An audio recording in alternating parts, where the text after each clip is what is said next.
Hola mi querido quinto año, ¿cómo están? En esta oportunidad vamos a revisar la guía 44 correspondiente a la semana 22.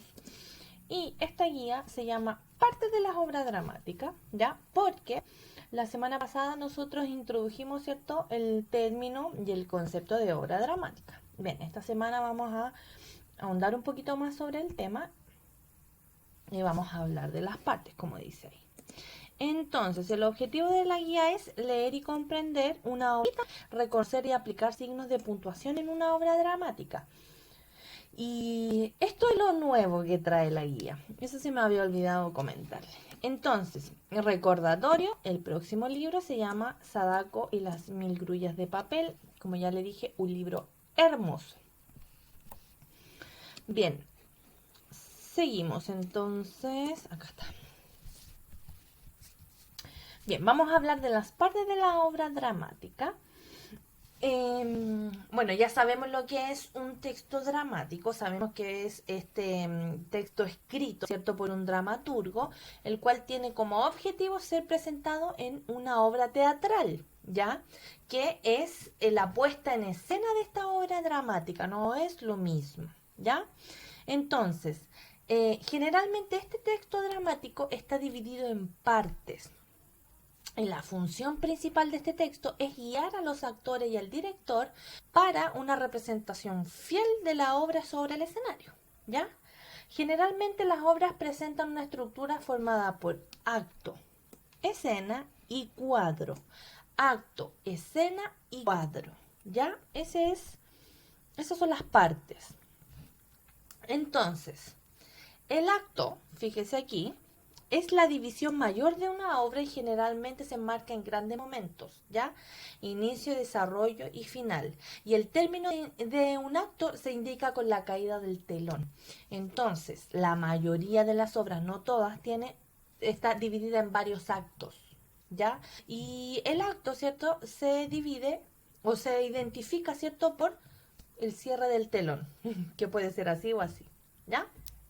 Luego nos encontramos con la escena, que son las divisiones internas que tiene cada acto, ¿ya? La escena está marcada por la entrada y la salida de los personajes. Y finalmente, el cuadro, que corresponde a cada uno de los cambios de ambientaciones o escenografía de las obras, ¿ya? Entonces, tengo los actos están divididos por las escenas y las escenas están marcadas por los cuadros, ¿ya? Entonces, es importante que tenga clara que esta división no se presenta en todas las obras. Por ejemplo, hay obras que constan de un solo acto y otras donde el dramaturgo no explicita los cambios entre la escena y el cuadro, ¿ya? Pero por lo general, todas tienen la misma distribución, la mayoría, por eso, la mayoría, ¿ya? Entonces, en su guía va a leer esta obra dramática que se llama Un viaje al arco iris. Y luego va a desarrollar, ¿cierto?, las actividades propuestas. Es breve y si se da cuenta tiene aquí los personajes, bueno, aquí no hay ninguna, pero tiene los diálogos con los personajes y, claro, esta podría ser como la acotación inicial y las acotaciones entre paréntesis, ¿verdad? Bien, entonces, usted me va a expresar cuál es el conflicto dramático que se manifiesta en el fragmento, tal cual lo analizamos en la clase anterior. Recuerde que en el texto dramático hay conflicto dramático. Entonces, ¿cuál es? ¿Cuál es este problema que se desarrolla a lo largo de la obra? 2. Pregunta de opinión. Usted sabe ya cómo tiene que opinar, cómo tiene que comenzar su respuesta. ¿Qué opinas de lo que dice el abuelo en el siguiente fragmento del diálogo? Y dice: Guillermo, ¿cuál es tu ilusión, abuelo? Bueno, a mi edad, dice, ya no se tienen ilusiones. Vamos, abuelo, seguro tienes alguna.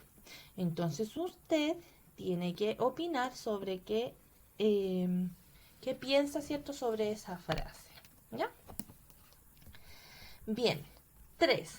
¿Cuál de los siguientes fragmentos es un ejemplo de acotación? Aquí no lo voy a ayudar mucho, ¿ya? Pero recuerde cuál es la acotación y la marca. Hay una sola alternativa correcta. 4. ¿Qué utilidad tienen los signos de exclamación e interrogación en un texto dramático? ¿Cuál cree usted? ¿Ya? Tratemos de recordar para qué sirven los signos de exclamación e interrogación y relacionémoslo, ¿cierto?, con el propósito de un texto dramático. Ya recuerde que el texto está escrito, pero su objetivo es ser representado en el teatro y originalmente por actores. Entonces, ¿para qué sirven esos signos? Bien, entonces, ¿qué debería ocurrir en la obra Un viaje al arco iris para que se produjera un cambio de escena? ¿Se acuerda? Ya, se lo expliqué al principio. Bien, la acotación inicial de un viaje en arcoíris, ¿qué marca? Un acto, un cuadro, una escena, ¿y qué le ayudaron a responder? ¿Ya? Devuélvase si es necesario la información en donde estaba ese cuadrito. Acto, cuadro, escena, acto, escena, cuadro, ¿en qué orden era? ¿Cierto? Y luego vea esa acotación inicial que yo subrayé. No está entre paréntesis, pero en el fondo le indican a usted qué debe hacer o le introduce usted la obra. Bien, y aquí hay una información que le va a ayudar a responder lo demás. Entonces dice, los 2 puntos indican las intervenciones de los personajes, ¿cierto? Se colocan al principio de cada intervención y es en el fondo introducen lo que dice, lo que habla el personaje, ¿ya? Los signos de interrogación indican cuando el personaje hace una pregunta y lo de exclamación cuando expresa cualquier reacción, sobre todo emocional, alegría, pena, indignación. Entonces, estos 2 tipos de signos son trascendentales porque indica lo que debe hacer aparte de la acotación. Contribuye más, ¿cierto?, a la emoción que debe expresar el actor en ese momento. Los paréntesis se utilizan para encerrar las acotaciones del dramaturgo, ya que además en su mayoría están con letra cursiva. Y los puntos suspensivos indican que se produce una interrupción en el discurso. Se quedan callados, así, ya sea porque se marca una interrupción en el parlamento de un personaje o porque un personaje manifiesta una duda o porque incluso está realizando una pausa porque va a entrar otro personaje a escena. ¿Ya? Tenemos aquí entonces 2 puntos que introducen los diálogos, signos de interrogación o exclamación que ayudan a expresar mejor las emociones, los paréntesis que tienen que ir en las acotaciones y los puntos suspensivos que indican, ¿cierto?, interrupciones en el discurso. ¿Ya? Entonces, seguimos. Aquí tiene que completar con los distintos signos que faltan. ¿Ya? Ya aquí tiene que hacer lo mismo. ¿Ya? Va a escribir todos los signos que faltan.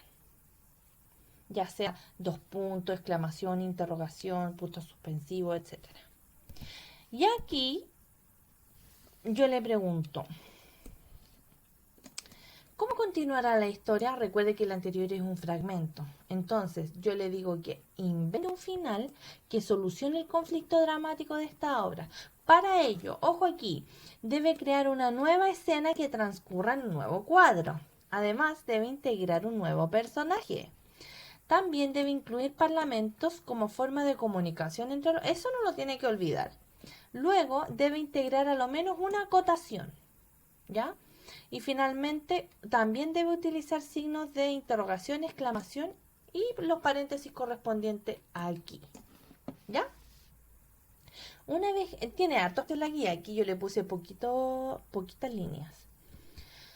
Finalmente, usted me va a contar cuáles son las partes de la obra dramática y para qué se utilizan los signos de puntuación en una obra dramática, y eso ha sido todo por hoy. ¿Ya? Bien, cuídense mucho, como si usted puede, y cualquier duda a mi correo. Que esté bien, adiós.